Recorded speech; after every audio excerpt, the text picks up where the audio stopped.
Olá, graça e paz da parte de Deus, nosso Pai, e da parte do nosso Senhor Jesus Cristo, seja com você e com toda a sua família. Olha, conforme prometido, aqui está o Jimmy Page, o guitarrista do Led Zeppelin. Jimmy, meu novo filho, meu e de Jabre, minha amada, minha esposa. Esse é o gorducho, ó, como é gorducho, ó. Olha, parece um ursinho de pelúcia. Tá vendo? Esse é o Jimmyzinho, é o novo amor desta casa. Ali atrás, estão vendo? Ali atrás nós temos um quadro que eu mandei moldurar recentemente, que é os dois faróis. O farol de Mãe Luísa e o farol de Papai do Céu, no céu, né? Então é mais uma obra que está disponível para venda. Se você se interessar, é só ligar para o meu número 988920519, tá bom? Que a gente vai fazer um bom preço. Hoje eu quero meditar com vocês aqui na carta de Tiago. Carta de Tiago, capítulo 3 aqui da Bíblia. Tiago, capítulo 3, dos versículos 1 ao versículo 12. Tá bom? Tiago, deixa eu soltar o Jimmy, que ele tá... Eu vou mostrar mais uma vez pra você ver a beleza desse menino, olha. Olha, Jimmy, pros seguidores do canal. Que coisinha mais gostosa do papai. Gostoso. É gostoso. O Jimmy. Vá pro chão, vá. Vou soltar o Jimmy pra gente poder fazer a reflexão direitinho, tá? Então, na carta de Tiago, ele traz muitas orientações, muitas vezes através de metáforas, não é? Porque nós devemos ter cuidado.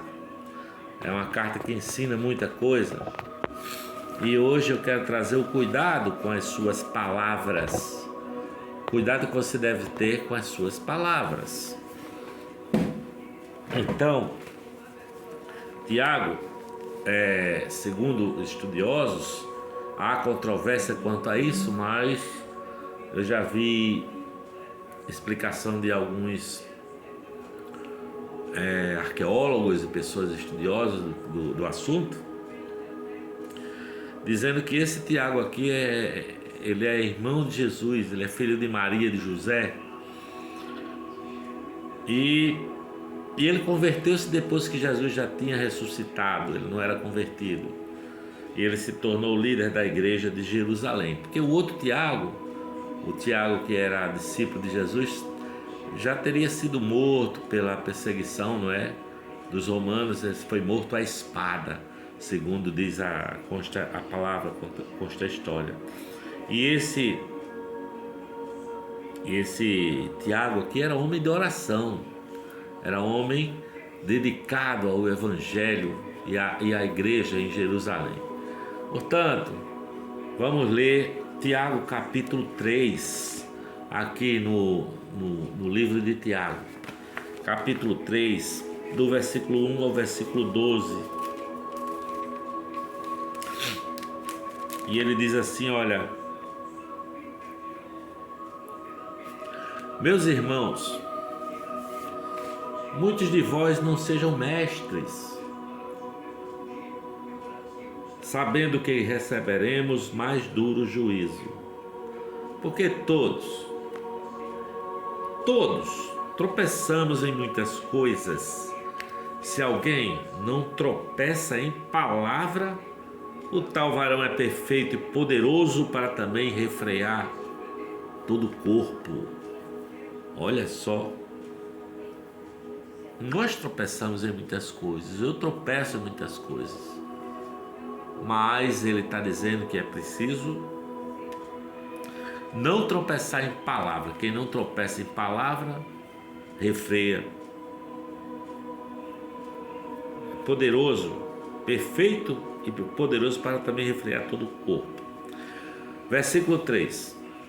Ora, nós pomos freios nas bocas dos cavalos para que nos obedeçam e conseguimos dirigir todo o seu corpo. Vede também as naus, que sendo tão grandes e levadas de impetuosos ventos, se viram com um bem pequeno leme para onde quer a vontade daquele que as governa. Assim também, a língua é um pequeno membro e gloria-se de grandes coisas. Vede quão grande bosque um pequeno fogo incendeia. A língua também é um fogo como um mundo de iniquidade. A língua está posta entre os nossos membros e contamina todo o corpo e inflama o curso da natureza. E ela, a língua, é inflamada pelo inferno. Porque toda a natureza, tanto de bestas feras como de aves, tanto de répteis como de animais do mar, se amansa e foi domada pela natureza humana. Mas nenhum homem pode domar a língua, é um mal que não pode se refrear, está cheia de peçonha mortal. Com ela, uma palavra, com a língua, bendizemos a Deus e Pai, e com ela amaldiçoamos o homem, feito à imagem e semelhança de Deus. De uma mesma boca procede bênção e maldição, meus irmãos. Não convém que isso se faça assim. Porventura deita alguma fonte de um mesmo manancial água doce e água amargosa? Meus irmãos, pode também a figueira produzir azeitonas ou a videira figos? Assim, tampouco pode uma fonte dar água salgada e água doce. Reflita comigo nessa passagem tão importante e tão negligenciada por nós, por todos os seres humanos. Muitas vezes a pessoa sai de uma igreja onde glorificou a Deus, onde amou a Deus, e logo está falando mal do irmão, logo está contando história. Olha o que é que fulano fez, não é? E está amaldiçoando os homens. Por isso que é preciso ter cuidado com o uso da língua, não é? A palavra de Deus aqui no capítulo 1 de Tiago, versículo 19, diz assim: sabeis essas coisas, todo homem seja pronto para ouvir, tardio para falar, tardio para irritar-se. No versículo 16 ele diz assim, olha: se alguém supõe ser religioso, capítulo 1, versículo 16 de Tiago, 26, e não refreia a língua, a sua religião é vã. Tá vendo? A religião é vã. Você continua usando sua língua de qualquer jeito, falando mal, falando coisa ruim. Capítulo 4, versículo 11 diz assim: irmãos, não faleis mal uns dos outros, não é? Aliás, o próprio Jesus diz: amai os vossos inimigos, bendizei os que vos maldizem. Fale bem. Tem alguém falando mal de você? Fale bem dessa pessoa. Ore por quem te maltrata, te persegue. Essa é a vontade do Pai, porque Ele é assim, Ele é amoroso, Ele é perdoador. Ele não leva em conta os nossos pecados, mas nos perdoou naquela cruz. Provérbios capítulo 18, 21 diz assim, olha: a morte e a vida está no poder da língua. A morte e a vida está no poder da língua. Provérbios capítulo 6, de 16 a 19 diz: e todo pecado é abominação para Deus. E ele vai dizendo que 6 coisas aborrece a Deus, não é? E a 7ª Deus abomina. Olha isso a palavra, não é? 6 coisas, Provérbios 6, 16 a 19. O Senhor aborrece, Deus aborrece. E a 7ª, Deus abomina. Primeiro, peraí, Jimmy tá aqui mordendo meu pé. Jimmy, vem cá, fica aqui, papai, para de morder o pé de papai, viu? Primeiro, olhos altivos, aquele cara que se acha melhor que os outros, né? Eu sou o cara. Olhos altivos, Deus aborrece. Segundo, língua mentirosa, aborrece a Deus. A mentira, não é? A mentira, porque o inimigo de Deus, o diabo, é mentiroso, nunca se firmou na verdade. Qualquer um que comete a mentira está sendo discípulo de quem, né? De quem? Do pai da mentira, não é isso? Terceira coisa que Deus aborrece: mãos que derramam sangue. Assassinos, né? Gente que maltrata, que machuca. Olha, tá chorando para descer, tá vendo? Quer descer, quer? Vai descer. Olha, não mordo o pé não, papai, viu? Saiu correndo, pulando, feito um carneiro. Mãos que derramam sangue. Quarta coisa que Deus aborrece: coração que trama o mal, que trama a maldade. Gente que faz coloio com o mal. Quinta coisa: pés que se apressam para o mal, se apressam para cometer a maldade. Sexta coisa que Deus aborrece é a testemunha falsa. Não é o que produz testemunha mentirosa, que fala mentiras sobre alguém. Eu já contei aqui de uma pessoa que disse uma maldade sem limites num ambiente público sobre a minha pessoa. Eu já contei essa história aqui, não vou, mas eu quero que Deus a abençoe. Eu quero ser amigo dessa pessoa, porque não dá, né? Não dá para ser amigo, mas eu tenho que amá-la e orar por ela. Mas Deus aborrece a testemunha falsa. E a 7ª, Deus abomina o que semeia contenda entre irmãos. E como é que se semeia contenda entre irmãos? Através do uso da palavra, não é mesmo? Porque a palavra lançada, a palavra dita, ela pode ferir alguém, ela pode salvar alguém, mas ela pode ferir alguém, não é? Tiago usa essas metáforas para explicar, não é?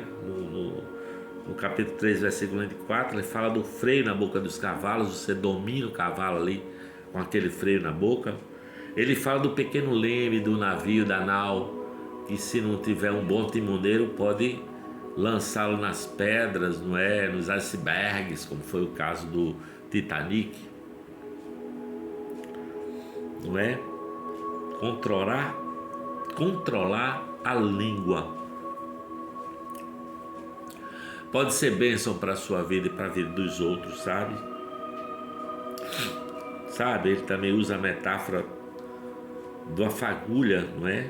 Um fogo, uma fagulha pode incendiar uma floresta, pode incendiar uma cidade, tá? E ele coloca a língua como esse fogo destruidor, não é?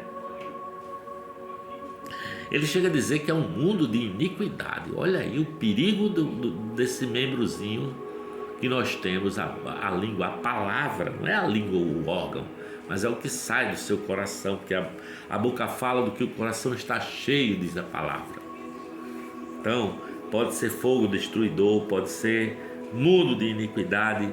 Diz que contamina o corpo inteiro, e ela mesma, a língua, diz a palavra que nós lemos, ela mesma é inflamada pelo inferno,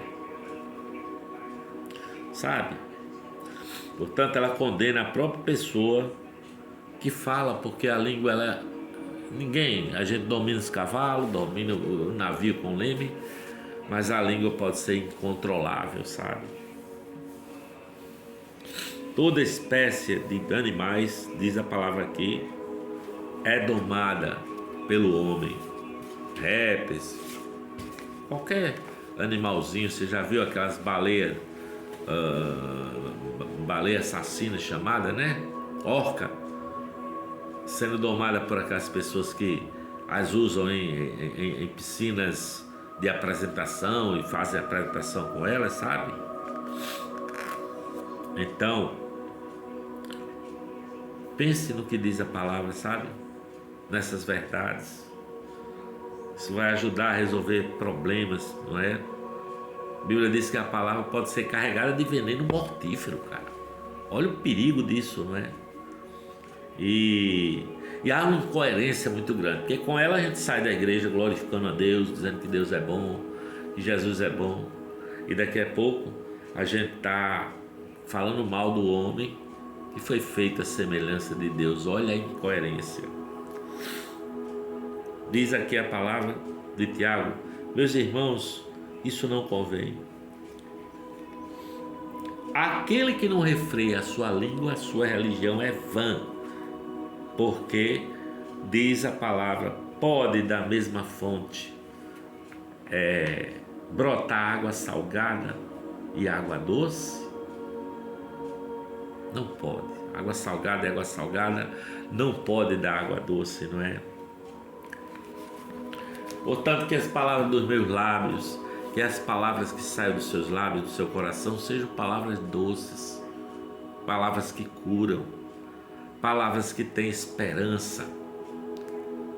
Essa é a mensagem de hoje, meu pensamento de hoje para com você, para conosco. Beijo no seu coração, que a graça e a paz do nosso Senhor Jesus Cristo seja com você, hoje e por todo sempre. Amém. Um pouquinho mais no meu quadro, o farol de Mãe Luísa, farol, os dois faróis.